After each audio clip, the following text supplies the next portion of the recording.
நவீன காலகட்டத்திலும் இப்படியாக போராடி கொண்டிருக்கிற ஒரு தமிழ் சமூகம் இப்போ போய் நான் பணையேறுறேன், நீ கல்லடி, அவை வெளிநாடு சாரையம் நல்லது இல்லை, உள்நாடு சாரம் நல்லதுன்னு சொல்கிற ஒரு தற்குறிய அரசியல் நாகரிகமற்ற ஒரு கோமாளியை தன் பிழைப்பு வாரத்துக்காக ஒரு சமூகத்தையே முட்டாளாகக்கூடிய ஒரு அரசியல் ஒருத்தன் பண்ணுறான்னா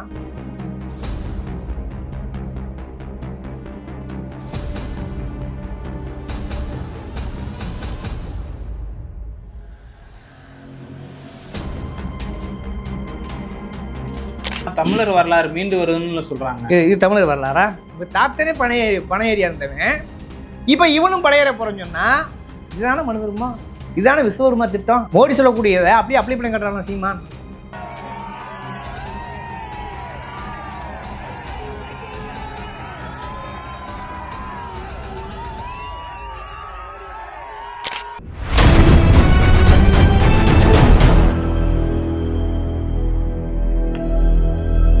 சார் வணக்கம். வணக்கம்.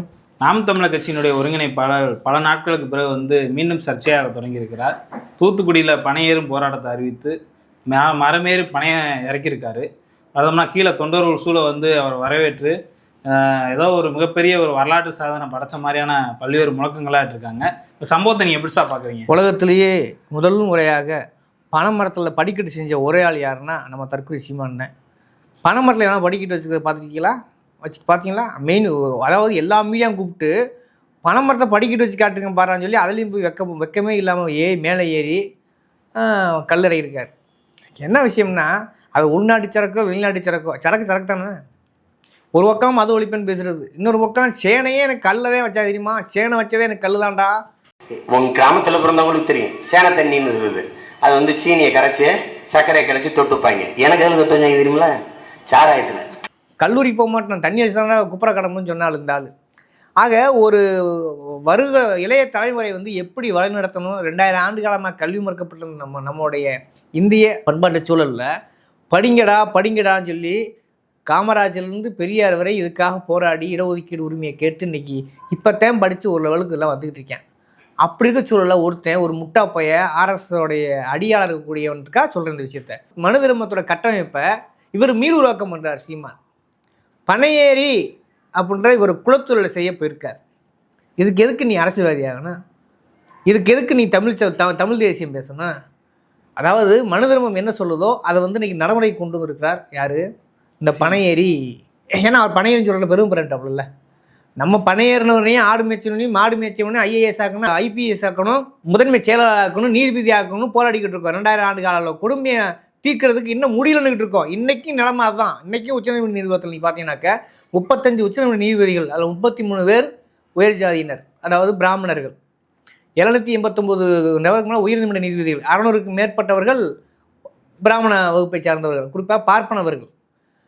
இன்றைக்கும் முதன்மை செயலாளர்லேருந்து, கிரிக்கெட்லேருந்து, ஊடகத்திலிருந்து, அணு உலைக்கழகத்திலிருந்து, IITலேருந்து எல்லா உயர்கல்வி கட்டமைப்புலையுமே யார் இருக்குன்னா பார்ப்பனர்கள் தான் இருக்காங்க. இப்படி இருக்கிற பொழுது ஒரு IITயில் போய் முதன்மை தலைமை பதவியை தக்க வைப்பது எப்படி, அல்லது அதை அடைவது எப்படி அப்படின்னு ஒரு பாடம் நடத்திக்கிற ஒரு இக்கட்டான கால சூழல். அதாவது ஒரு நவீன காலகட்டத்திலும் இப்படியாக போராடி கொண்டிருக்கிற ஒரு தமிழ் சமூகம் இப்போ போய் நான் பணையேறுறேன், நீ கல்லடி, அவை வெளிநாடு சாரையம் நல்லது இல்லை, உள்நாடு சாரம் நல்லதுன்னு சொல்கிற ஒரு தற்குறிய அரசியல் நாகரிகமற்ற ஒரு கோமாளியை தன் பிழைப்பு வாரத்துக்காக ஒரு சமூகத்தையே முட்டாளாகக்கூடிய ஒரு அரசியல் ஒருத்தன் பண்ணுறான்னா அதை நம்ம எப்படி எடுத்துக்கிறது?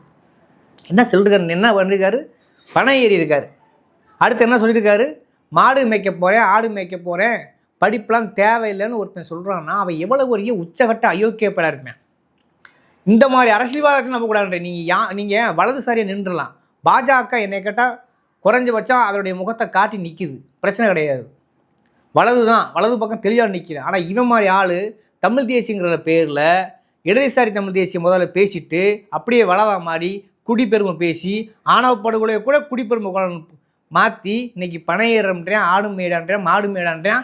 ஆனால் தன்னோட பிள்ளை மட்டும் ஆங்கில பள்ளிக்கூடத்தில் படிக்க வைக்கிறேன். அப்போ இவன் மாதிரியான அதாவதுங்க வரலாற்றில் ஒரு பெரிய சம்பவம் என்னென்னா, எல்லா அரசியல் தலைவர்களுக்குமே ஒரு இருண்ட பக்கம் மறுபக்கம் இருக்கத்தான் செய்யும். எல்லா அரசியல் தலைவர்களும் விமர்சனத்துக்கு அப்பாற்பட்டவர்கள் அல்ல. ஆனால் என்னென்னா அந்த ஒரு இயக்கத்தையோ ஒரு அரசியல் கட்சியோ துவங்கும்போது நிச்சயமாக துவக்கிறது சரியாக இருப்பார்கள். அதுக்கு உதாரணம் ராமதாஸ் நீங்கள் பார்த்துருப்பீங்க. துவக்கத்தை சமூக நீதி கொள்கை பேசி அம்பேத்கருடைய சிலைகளை பல இடங்களில் நிறுவி திரும்ப அம்பேத்கர் சேதுராமன் ஒரு பெரிய மிக முக்கியமான ஒரு சமூக கூட்டமைப்பு உருவாக்கி வரவர்கள் தமிழ் பாதுகாப்பு இயக்கத்தில் உருவாக்குனாங்க. ஆனால் நாளடைவில் தாக்கு பிடிக்க முடியாமல் காணாமல் போயிருக்காங்க. ஒருத்தர் சாதிவாதியை போயிட்டார், ஒருத்தர் காணாமல் போயிட்டார். ஆனால் இன்றைக்கும் கொள்கைகளை தெளிவாக நிற்கக்கூடிய ஒரே நபர் யாருன்னா தொல் திருமாவளவன் தான். இது வரலாற்றை எல்லாரையும் பார்க்க வேண்டிய விஷயம்தான்.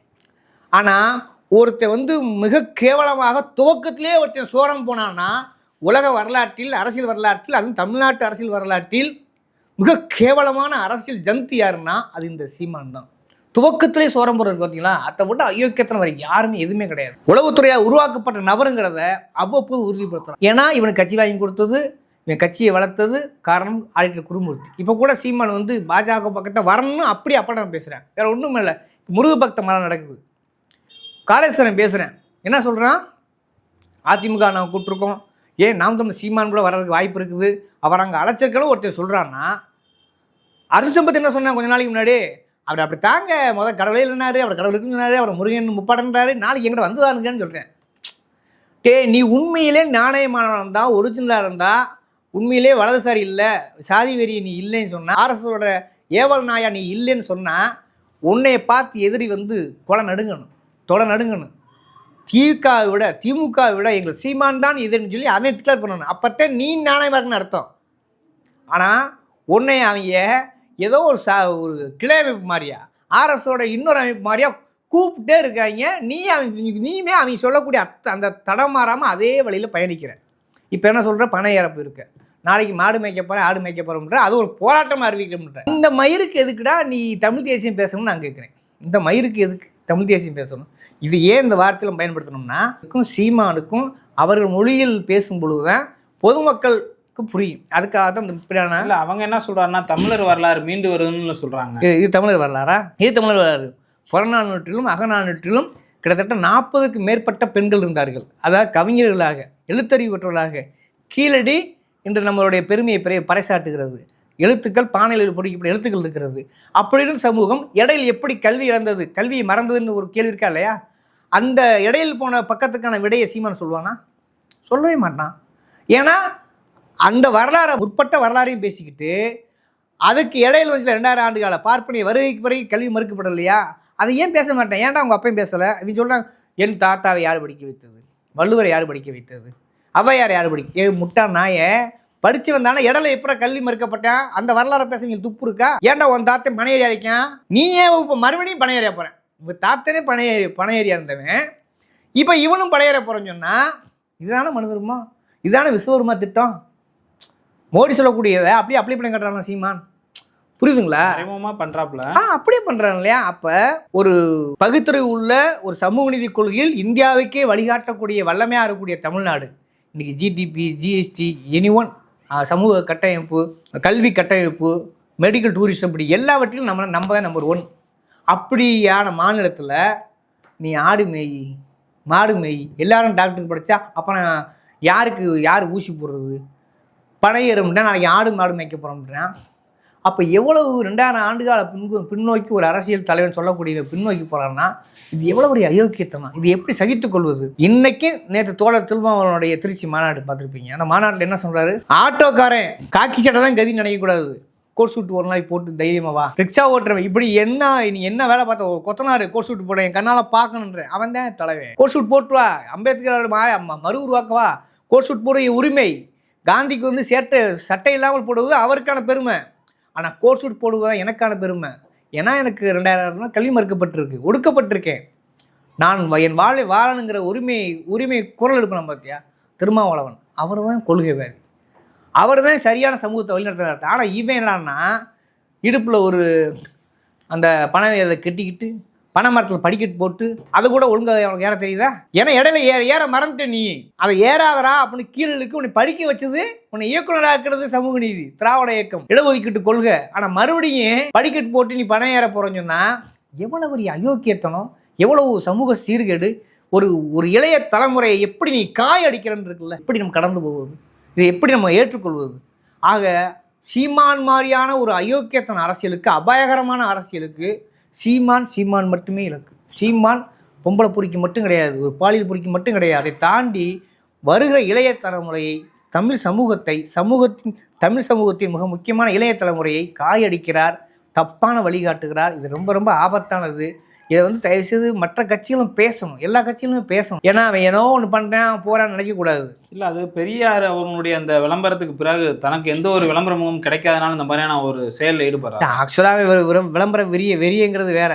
அதுக்கு சின்ன உதாரணம், சமீபத்தில் வேடன்ற ஒரு பாடகர், ஒரு புரட்சிகரமான பாடகர். அந்த பாடகர் தம்புரான் ஏதாடா புலையன் ஏதாடா நீ மயிராங்கிற மாதிரி பாடல் பயங்கர வீரியமாக நீ இந்தியாவை உலுக்கி எடுத்து கொண்டுங்கிற ஒரு மிக கார்ல் மார்க்ஸ் பெரியாரை தூக்கி பிடிக்கிறார், அம்பேத்கர் தூக்கி பிடிக்கிறார். அவர் சொன்னது உதாரணம். அவரை சொல்லும்போது வேடன், நான் தான் தமிழ் வேடன். ஏன்டா மானங்கட்ட நாயே, உனக்கு கொஞ்சமான கூச்சநாச்சமே கிடையாதாடா, இப்படித்தவளை பேச வேண்டியிருக்குங்க. வேடன் எவ்வளோ பெரிய சாதனை செஞ்சுக்கிட்டு பெரியாரை தூக்கி பிடிக்கிறேன், அம்பேத்கரை தூக்கி பிடிக்கிறேன். நீ என்ன பெரியாரை கன்னடன்ற, பெரியார் பொம்பளை பொறிக்குமா சித்தரிக்கிற, நீ வேடன் ஒன்னாடா? வேடனுடைய கொள்கைவாதி யாரு? பெரியாரை தெல்ல தெளிவாக துல்லியமாக அடையாளம் காட்டுற பெரியாரை, அம்பேத்கரை, கார்ல் மார்க்ஸை. நீ என்ன பண்ணுற? பெரியார் பொம்பளை பொறிக்குமா சித்தரிக்கிற. ஆர்எஸ்காரன் பிஜேபிக்காரன் கூட விமர்சிக்கக்கூடிய தயங்கக்கூடிய வார்த்தைகளை கேவலமான இல்லாத ஒரு பொய்யை சுட்டு காட்டுற. நீ வேடன் ஒன்றுங்கிறது அசிங்கம் இல்லை.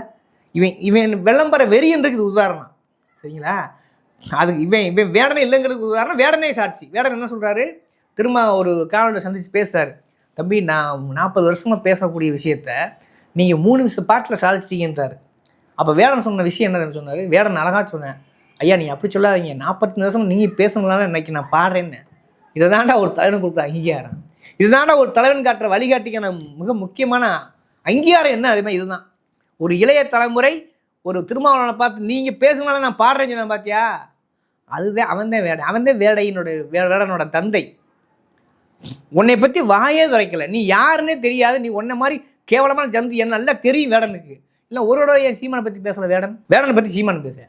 அவன் விளம்பர வெறியன்றது இது ஒரு உதாரணம். தொல் திருமாவை ஆதரிக்கிறார், தன்னுடைய ஆகச தந்தையாக நினைக்கிறார், ஒரு தாய் சிறுத்தையாக மதிக்கிறார் வேடன். ஆனால் நீ அப்படியா? குடிகாரன் நாய், நீ பொம்பளை பொறுக்கி, நீ வருகை இளைய தலைமுறையை காயடிச்சு நாசம் பண்ணுற ஒரு என்ன சொல்கிறது, அவன் எப்படி விமர்சனே தெரியல. அவன் பாடல் ரொம்ப மோசம் விமர்சிக்க முடியாது.